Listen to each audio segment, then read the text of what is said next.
True Sky Capricorn, welcome to your reading for the month of May.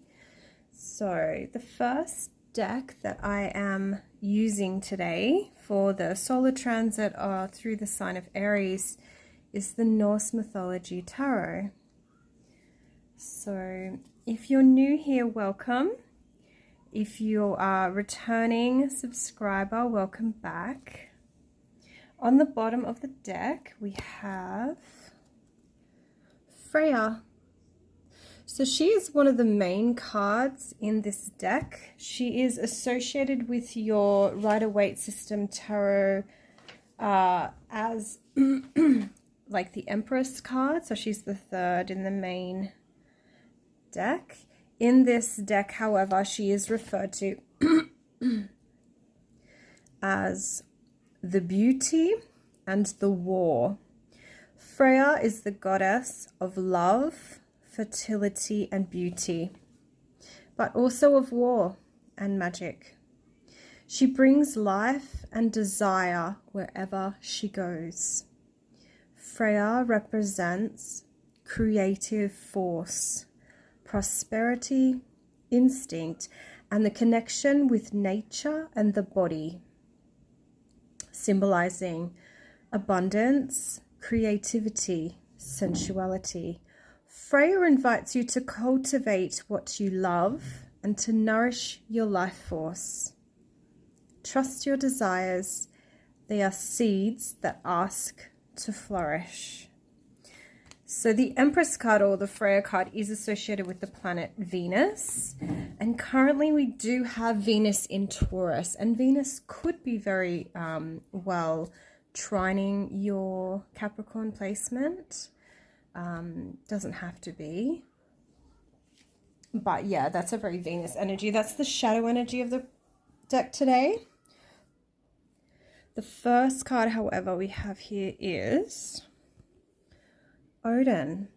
So he's known as the Wandering Wise. Odin is the god of wisdom and vision. He hanged himself on Yggdrasil for 9 nights, alone and in silence, to gain knowledge of the runes. Odin represents the inner search, the guidance that is gained in the darkness, the retreat necessary to find deeper truths, symbolizing introspection, wisdom, inner guidance. Odin invites you to silence and fertile solitude. Look for the answers, not in the outside world, but within yourself.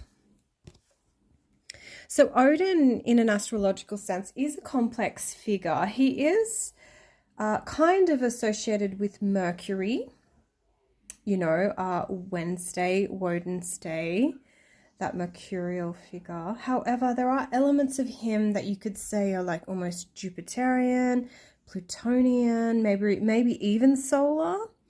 But Mercury is often the one that's most associated with him. And we've just had Mercury move into the sign of Aries, which could be challenging your Capricorn placements, depending on what you have. The next card we have is from the suit of Ease. So we have here Niflheim. So Niflheim is the kingdom of ice and fog, cradle of primordial immobility, symbolizing silent origin, hidden potential, deep calm. Niflheim is the 0 point. Everything can be born from here. So it's kind of like a ground zero point. And this is your crowning card for the month. So interesting. I was just talking about Odin and the Mercury connection, and the Mercury just entering Aries, and it could be aspecting your Capricorn placements because it is a challenge, but challenges aren't always bad. It definitely seems to be signifying a new beginning. So as the crowning card, it's very much linked with the mind and the higher intelligence. And the next card we have is Valhalla. This is of the main deck as well. We have quite a lot of cards here from the main deck. So not only on the shadow of the bottom of the deck, but we also have 6 from the main deck here. So Valhalla is equivalent to like your Tower card in a tarot deck. So Valhalla is the hall of fallen heroes, a promise of eternal glory and a prelude to Ragnarok. But even Valhalla is not immune to the end. Its splendor will be overwhelmed by fate. Valhalla represents the collapse of certainties, the destruction necessary to make room for something new, symbolizing rapture, awakening, sudden truth. Valhalla invites you to look at what is falling. It's time to let go of illusions. Only among the ruins can vision be born. So there is a letting go going on here in the mental plane here for you. The next card we have, which is next to our central card, which is very much linked to you, is a rune, Rido. So this is the rune associated with travel. It can mean a travel in different realms. So it's about running, traveling, and orderly movement, symbolizing progress, clear direction, inner or outer journeys. Rido guides you along the right path. So there's like a seeking going on here. There's this energy of travel and finding the right path. The central card we have for you today is actually, this one's not associated with the normal tarot deck. So this tarot deck goes to the card 23, which is interesting to me in a numerological sense. However, most don't go to 23, the classical tarot. So Loki is known as the shapeshifter. Loki is the god of deception, change, and shadow, master of metamorphosis. He disrupts the order with unpredictability and ambiguity. Loki represents the strength of necessary chaos. He destroys to open new spaces, but can also hide hidden dangers, symbolizing sudden transformation, breaking the rules, liberation. Loki invites you to embrace change, even if it destabilizes. Only by breaking patterns is the new born. So interestingly, that card does talk about like transformation and chaotic energies. And right now in the true sky, we do have the planet Pluto, or dwarf planet, whatever you want to call it, in the sign of Capricorn, true sky Capricorn. So it could be aspecting, I'm not sure if it's aspecting your placements. It's around the 11-degree mark, I believe, at the moment, depending on what system you follow. So in the true sky, I think it's around the 6, I think, or something. It's not long that gone into Capricorn in the true sky. Yeah, so Pluto is a very transformative planet, and having it in your own sign would mean that this time is going to be very transformative for Capricorns. Also, Uranus is in Taurus, so that would be trining, or could be trining, your Capricorn placements as well. It's quite an interesting combination. And then also we do have Saturn and Neptune in Pisces, and they could be like sextiling your Capricorn placements as well. But I just think with the transformation and the change and stuff, very Plutonian and very Uranian energies, and it really matches this central figure, central card energy here for Capricorn for the month. Then we have Boulder. So Boulder in this deck is the number 22. So he's also not in the normal system. So some of these cards, they actually put the wrong runes at the top, according to yeah, so he's not actually 15, 17. He's actually 22. The sacrificed innocent. So he's beyond the world tree in this deck. Balder is the god of light, beauty, and purity. His death marks the beginning of Ragnarok, after which he will be reborn. So he's reborn after Ragnarok. Balder represents the beginning of the spiritual journey. It is the courage to embody light in a world destined for twilight. Symbolizing beginning, trust, purity. Balder represents the step toward the unknown, guided by innocence and inner light. Follow your instinct even if you do not know the way. So that is the guidance. So there's this real instinctual energy here going with this transformative energy and about the right path for you this month. Next card we have is Bragi. So Bragi he would be like your magician card. However, his energies are a bit different.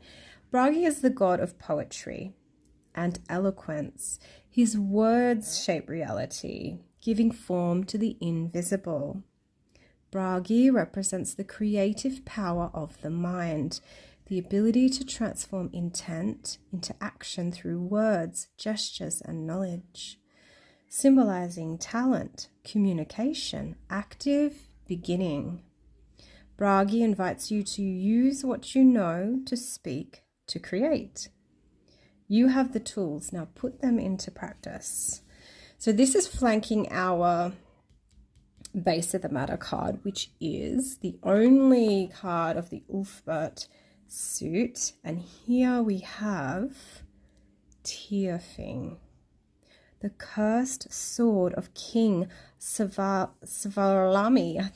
I'm not sure exactly if I'm saying that right. Svarlami, grandson of Odin, which always leads to victory, but demands the life of the owner in exchange.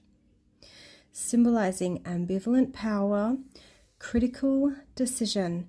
Tyrfing asks you to choose, but every choice has a price. So that is a really powerful base of the matter energy here. So it's definitely saying that, be aware of your choices because, consequences are always the inevitable. And then on the side, we have flanking Sigurd. So Sigurd is known as the brave. Sigurd is the hero who killed the dragon Fafnir, gaining not only a treasure, but also the secret wisdom. His courage is made of audacity, but also of discipline and will. Sigurd represents inner strength, not brutality, but the control over impulses and the resilience of those who face their own shadow. Symbolizing courage, mastery, will. Sigurd invites you to trust your strength, to overcome fear with firmness, and to remain steadfast in the face of the unknown. So that's a very brave, card to have there next to the consequences. So it's kind of like speak your truth, create your world, act but know about the consequences, but be brave. So the next cards I'm going to pull from are the Pagan Otherworlds to clarify, and on the bottom of the deck we have Death. So Death does signify change, and we have had that energy appear as well about change, definitely with Loki and transformation. And then we have to clarify Odin here, the Wheel of Fortune. So this is saying that, the wheel is turning in your favor, that you are protected at this time, and that there is, luck is on your side. So this is for the Odinic stuff here. So he's the god of wisdom, and so you are protected as long as you're using your wisdom. And then we have the Niflheim, which is about the new beginning. We have the Six of Wands. And so this card is all about celebration, but it's a celebration on an external level as well. It's like involves more than just yourself and your close family. It's to do with society and the community, and it's a very successful card, but on a, you know, accolades, you know, credit level where you're getting it from others, not just on a small level. So there's like a new beginning and you're being crowned. It's a beautiful card to have as your crowning card, actually, because we've got the laurel crown and everything. However, the advice is always not to rest on your laurels as well, because the work's not done completely. So for Valhalla, the Hall of Fallen Heroes, we have the Four of Wands. So this is about generally the home, and often stability, and can represent like the family at large. So it can be like to do with reunions and, you know, celebrations around the home and family and things like that.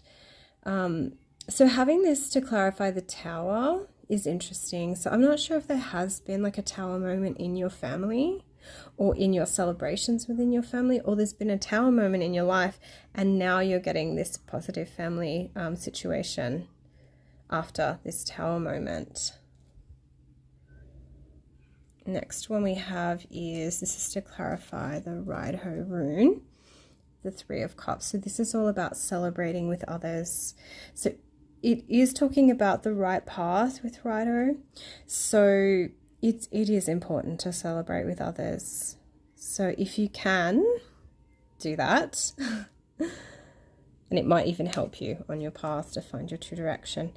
Then we have with the Loki, which is about transformative energies and chaos, and we have the Knight of Cups. So this could be a love offer coming in. It could be someone offering you some nourishment. They could be like late teens to like mid-30s, you know, not super young, not really old, and I mean older. But yeah, there is definitely like a romantic, it doesn't have to be a lover, it can be a friend or something like that. And then here for Boulder, we have the Sword, and this is about, like, this is the Sword of Truth. So it is linked with new ideas, but it is also linked with messages. So it could be that you're going to receive a message or some important message at this time, and it will have a very truthful quality to it. Bragi. So to clarify Bragi, we have the Tower. So interesting. So this is about communicating with eloquence, poetry, and then we have this Tower card, which we have had twice because we had Valhalla, which is the equivalent to that one. So like I was saying with Uranus in Taurus, it could very easily be aspecting your Capricorn placements. However, both of these Tower cards have positive cards with them. Like, they're not negative. Like, this one has a Four of Wands, which is a very positive card. And this one has Bragi, which would be like your Magician. So I wouldn't say that it's a very negative Tower, but there could definitely be some change, energy of change here. And potentially, you know, with this kind of Magician energy, the poetry, eloquence, it could be saying that, you know, as you do this, as you master your skills and change your world, there will be Tower moments, because as you change things, things change, you know, so to expect that energy there. And then for Tiafing, we have the Page of Wands. So the Page of Wands is generally a young person, like a child up to like late teens. A masculine, doesn't have to be, and often of the fire signs. So Aries, Leo, Sagittarian. It's often also about new passion projects, new passions arising.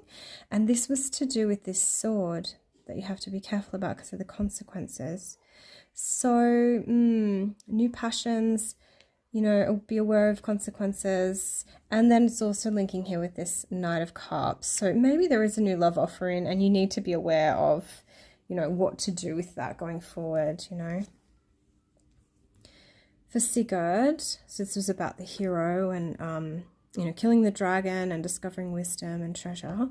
We have the world. So this is done. This is complete. This is complete. There is something in your life that you've been fighting for, some hard thing that you've been fighting for, and you've completed it. It's behind you now. The next cards I'm going to use to clarify are the Lenormand, and on the bottom of the deck we have the Man. So this situation most probably, if it's not you, would be involving an important man in your life at this time.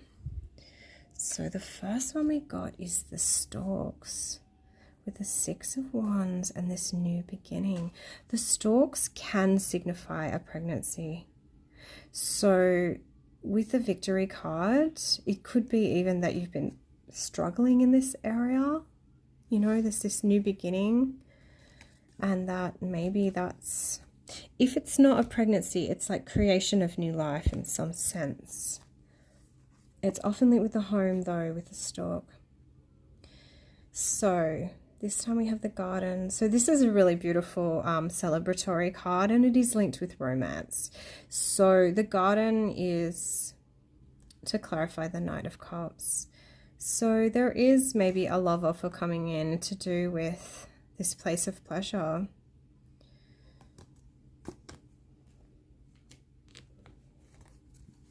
And then here we have the birds to clarify the Page of Wands. So the birds can signify gossip. It's definitely communication.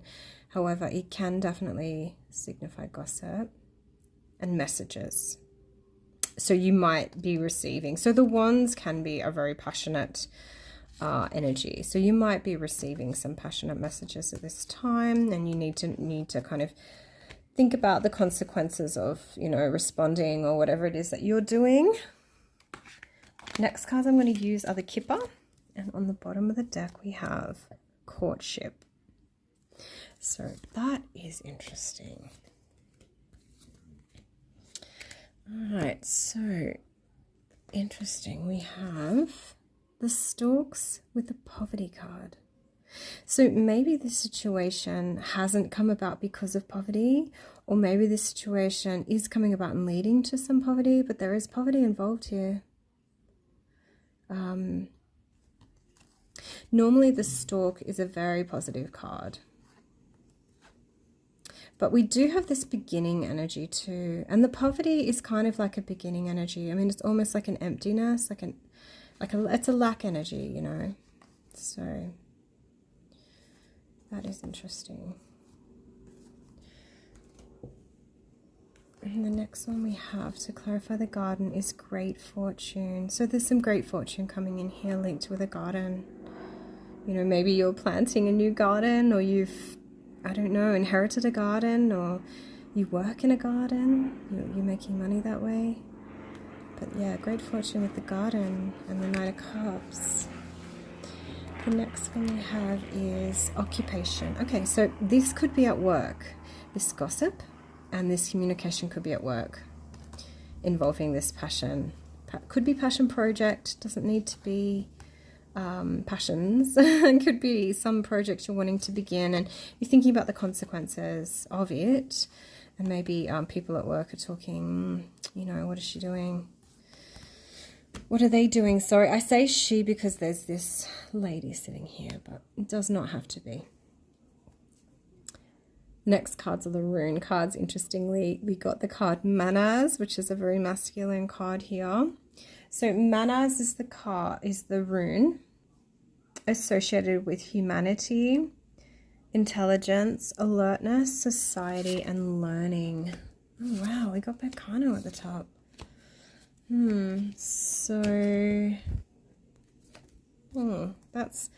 That's interesting, because we got the poverty and we got the Storks and we got Becano. So if Becano and the Storks were next to each other, I would think definitely a pregnancy. This new life that's coming from poverty. So maybe you are in poverty, but you're coming out of it. Yeah. I mean, Becano is a very positive card. It represents birth, sanctuary, life, change, fertility, and secrets.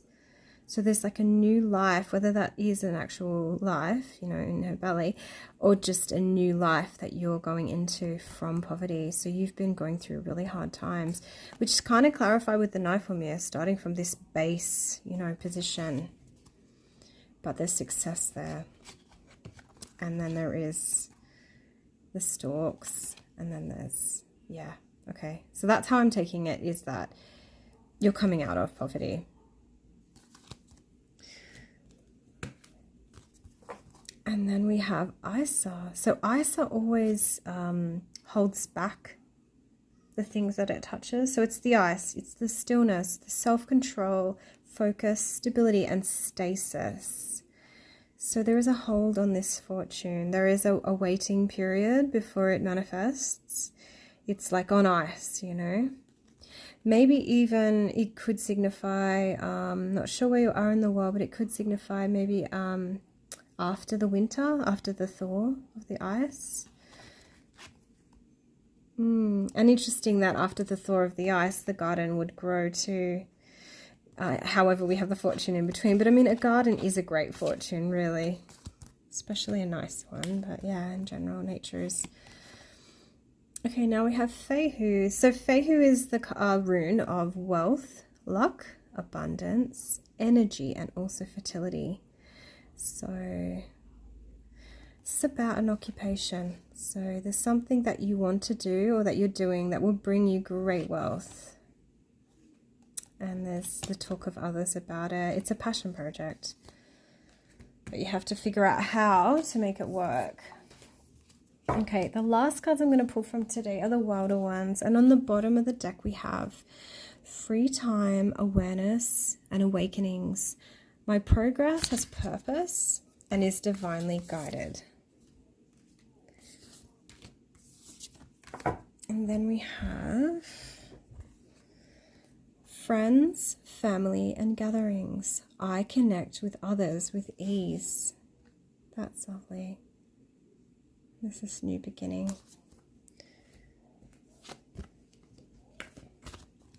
Good things to come. I give thanks for all I have and all that awaits. Interesting that it ends with awaits, and then we have Isa, which is putting this freeze on this good fortune.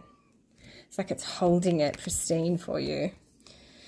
Magical happenings, favorable consequences. Today is luckier than yesterday. So beautiful. There's a favorable situation here. Okay, so this is your reading for May, Capricorn. True Sky Capricorn. If you've made it this far, congratulations. Thank you so much for being here. And if you could like, comment, and or subscribe on my channel, that would be amazing. If you already have, thank you so much. I hope you have a great month ahead, Capricorn. A little bit more astrological musings. We also still have Venus in Taurus, so that could be aspecting your Capricorn placements. This month, though, we also have, in a few days even, the Sun will move into True Sky Taurus. So at that point, it could be trining your Capricorn placements too. So there could be a lot more positive solar energy coming in for you later in the month, the second half of the month. And yeah, Venus will move out into Gemini soon too, so that will change. However, Uranus and Pluto and the other things I was talking about earlier, they're a lot more slow moving, so they will be in those signs for quite some time.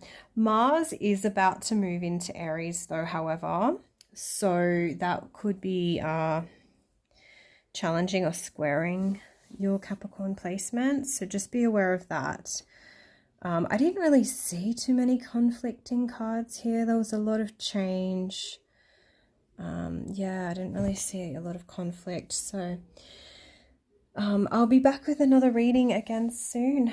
Okay, bye.